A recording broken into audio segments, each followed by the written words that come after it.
রাজনীতিতে জনপ্রিয়তা রাজনীতির প্রতি যে যত্নবান শ্রদ্ধাশীল সেই গুণগুলির দ্বারাই হয়তো আসে।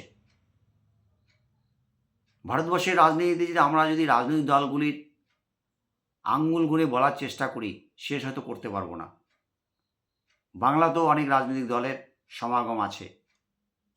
স্বাধীনতার পর জনপ্রিয়তা নিয়ে যদি ভাবা যায়,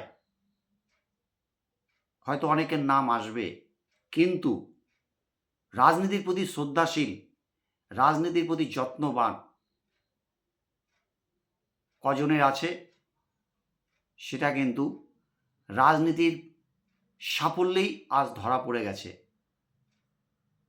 রাজনীতির প্রতি যত্নবান শ্রদ্ধাশীল হওয়া মানেই সামগ্রিক মানুষের প্রতি যত্নবান শ্রদ্ধাশীল হওয়া, যদি রাজনীতির শেষ কথা প্রথম কথা মানুষ হয়। ৭-এর দশক থেকে আজও মমতা ব্যানার্জির যে জীবনযাত্রায় আমরা রাজনীতিকে দেখতে পেয়েছি, একাধারে সহজ সরল জীবনযাপন, ক্ষমতা যাকে আটকে রাখতে পারে না, ক্ষমতা পেয়েও তিনি সব সময় দৌড়ে বেড়ান মানুষের ভিড়ের মধ্যে। এটা তার বড় গুণ। তিনি জানেন রাজনীতি মানেই আমাকে মানুষকে নিয়ে ভাবনা, আর রাজনীতির সিলেবাসটি মানুষের গল্প কথা লেখা থাকে, যার জন্য তিনি রাজনীতির প্রতি এতটাই যত্ন। তিনি সারা দিন এত কাজ করেন, সরকারি সাংগঠনিক সমাজসেবামূলক কাজ টাজ করার পরেও রাত্রে সোশ্যাল মিডিয়াতেও ডুব দেন, একটু খবর নিয়ে নেন, বাংলার খবর নেন তৃণমূল কংগ্রেস কর্মীদের রাজনীতি কীভাবে মানুষের কল্যাণে তৃণমূল কংগ্রেস এগিয়ে চলছে। এক কথায় তার রাজনীতি সব সময় চোখে ঘুরতে থাকে তৃণমূল কংগ্রেস দলের কি কর্মপদ্ধতি আরও নেওয়া যায়, যেখানে মানুষ আজ যেমন তৃণমূল কংগ্রেসকে আলাদাভাবে মূল্যায়ন করে বহু ভিড়ের রাজনীতিতে, তৎস আজকে যে তিনি জনপ্রিয়তার শীর্ষে পৌঁছে গেছেন, তিনি জানেন মানুষের সহযোগিতা আশীর্বাদ বিনা কোনো দিন হবে না।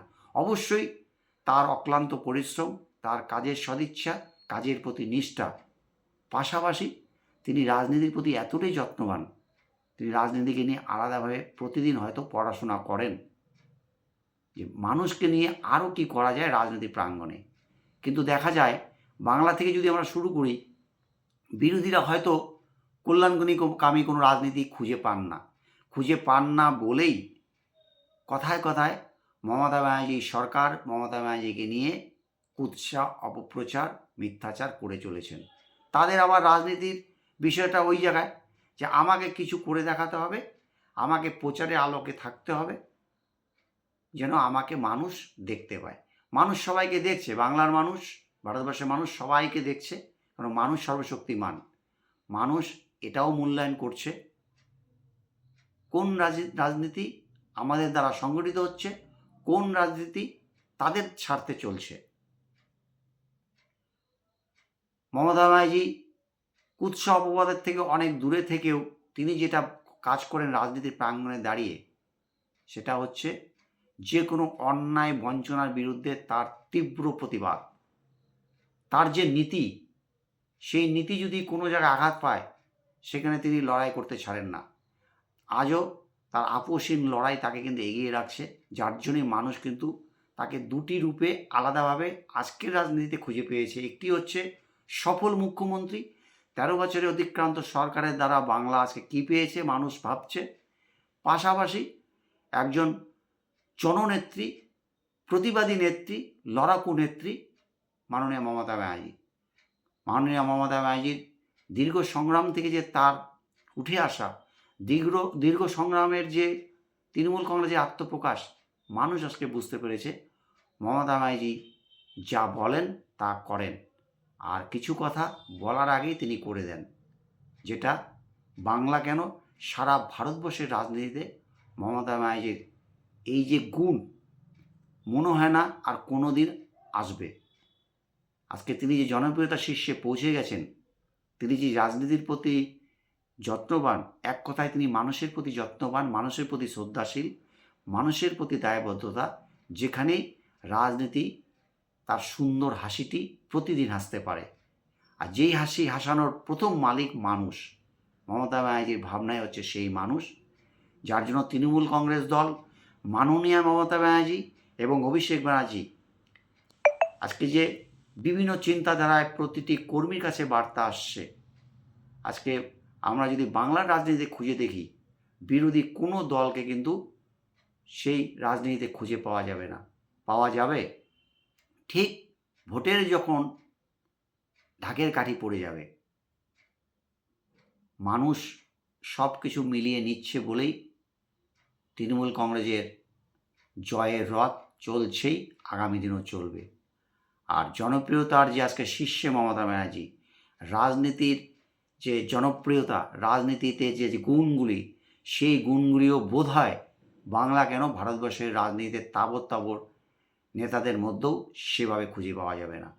রাজনীতি 365 দিন সংগঠিত হয় মমতা ব্যানার্জির, যেখানে ভোট ছাড়া অন্যদের রাজনীতি সংগঠিত হয় বিশেষ করে ভোটের গন্ধে।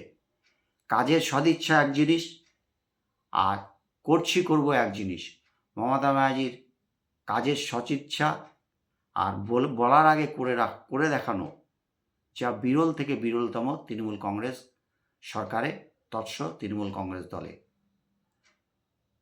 রাতারাতি জনপ্রিয়তা যেমন তৈরি হয় না, সেই জনপ্রিয়তাকেও নিজেকে আবার এগিয়ে রাখারও চাবিকাঠি নিজের হাতেই থাকে, যদি রাজনীতি মানুষের স্বার্থে সংগঠিত হয়, সেই মানুষকে নিয়ে অক্লান্ত পরিশ্রম গবেষণা করা যায়।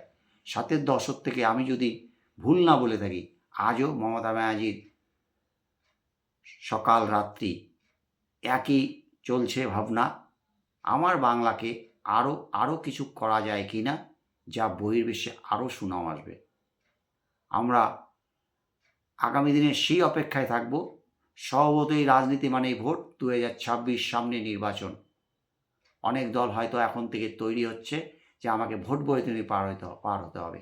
আর মমতা ব্যানার্জি তৈরি হচ্ছেন তার প্রশাসনকে আরও কী করে মানুষের দরবারে পৌঁছে দেওয়া যায়, যাতে মানুষ তাকে যেমন খুঁজে পেয়েছে, তাকে যেমন আঁকড়ে ধরে রেখেছে সরকারকে, যে আমার যাবতীয় ভালো মন্দ মমতা ব্যানার্জি, আমাদের ভালো মন্দ যাবতীয় তৃণমূল কংগ্রেস সরকার।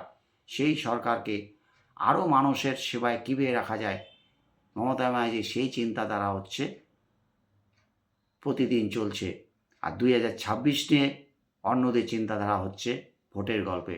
মমতা ব্যানার্জির ভোটের গল্প মানুষ করে, মমতা ব্যানার্জি সেই গল্প তাদের কাছে শুনে নেয় যে আমি এমন কিছু উপহার আরও দেব, মানুষ যেন আরও সুন্দর সুন্দর গল্প আমাকে নিয়ে লিখতে পারে, বাংলাকে নিয়ে গল্প করতে পারে। এখানেই মমতা ব্যানার্জির রাজনীতিতে যে জনপ্রিয়তা, সেই জনপ্রিয়তা মমতা ব্যানার্জি দেখিয়ে দিয়েছেন। মানুষ বুঝতে পারছে তার কর্মেই তার আসল পরিচয়।